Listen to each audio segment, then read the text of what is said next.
आखिरकार इस प्रकार स्थिति निर्माण करने वाले कौन लोग हैं? उस सदन का मैं प्रतिकार करता हूँ जिस सदन में पहाड़ियों को गाली दी जा रही है। लेकिन इतनी बड़ी बात है कि मेरे मंत्री ने क्षमा यात्रा भी की, माफी मांगी है। जो पहाड़ी मैदानी की आप बात कर रहे हैं ये हमने नहीं किया। आज मैदानी पहाड़ी होगा, कल गढ़वाल कुआं होगा। उत्तराखंड में पहाड़ मैदान की राजनीति कौन कर रहा है? उत्तराखंड में साजिशों का खेल कौन रच रहा है? इसे लेकर बीजेपी कांग्रेस के अपने अपने दावे हैं, अपने अपने आरोप हैं। लेकिन जिस तरीके से प्रेमचंद अग्रवाल के मुद्दे पर सियासत हावी हुई है, विधानसभा के अंदर से जो तूफान उठा, उसके बाद से अभी तक चुनौतियां बनी हुई हैं और बीजेपी प्रेमचंद अग्रवाल को हटाने के मूड में नहीं लगती। देखिए, कुछ निर्णय किस आधार पर होते हैं इसका निर्णय नेतृत्व करता है, मैं उस पर कोई प्रतिक्रिया नहीं दूंगा। लेकिन इतनी बड़ी बात है कि मेरे मंत्री ने क्षमा यात्रा भी की है, माफी मांगी है, खेद प्रकट किया है और ये एक सभ्य लोकतंत्र की पद्धति भी है। लेकिन आखिरकार इस प्रकार स्थिति निर्माण करने वाले कौन लोग हैं, देखना पड़ेगा। ये देवभूमि का जो स्वरूप है उसको बिगाड़ने का जो लोग काम कर रहे हैं, मैं उसकी घोर भर्त्सना करता हूँ। मंत्री की माफी का हवाला और विरोधियों पर निशाना। बीजेपी इसी रणनीति के साथ आगे बढ़ रही है। कांग्रेस को घेरने के लिए अलग अलग तरीके के दावे किए जा रहे हैं, अलग अलग तरीके के आरोपों का सहारा लिया जा रहा है और सियासत यही चल रही है। यहीं से वार पलटवार हो रहे हैं।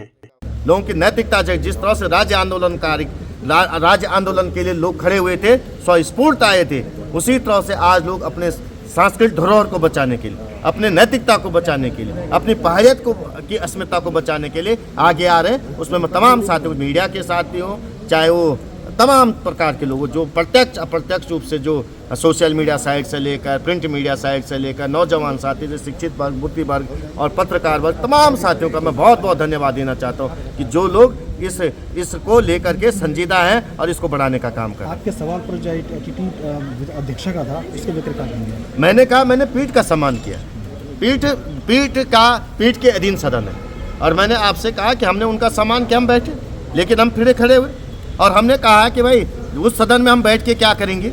उस सदन का मैं प्रतिकार करता हूँ जिस सदन में पहाड़ियों को गाली दी जा रही, हमको धुतकारने का काम किया। और ये पहली बार नहीं हुआ। मैं कह रहा हूँ कि ये मेरी बात नहीं थी। मैं तो उस सदन में ये भी कहा कि सत्ता पक्ष से जो बैठे हुए विधायक हैं उनको भी क्षेत्र में जवाब देना पड़ेगा कि वो गाली सुन करके मौन स्वीकृति क्यों दे रहे थे।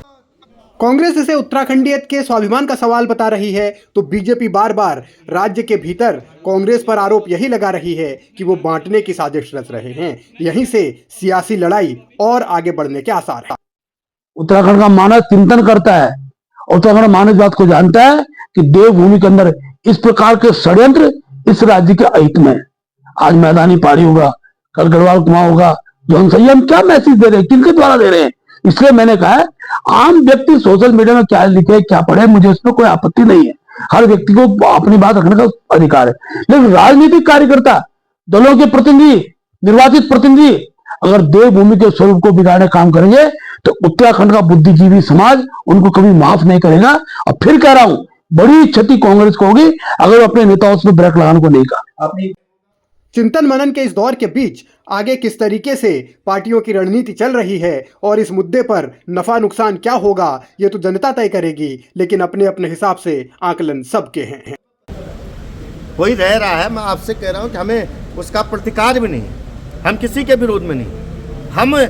हम ये भी नहीं सहेंगे कि पहाड़ियों को गाली दी जाए, हमें यहाँ रहकर हमारे जमीन को दुत्कारा जाए, हमारे स्वाभिमान को ललकारा जाए। हमें इस बात की पीड़ा है और ये सहन नहीं होने वाला है। और ये जो पहाड़ी मैदानी की आप बात कर रहे हैं, ये हमने नहीं किया।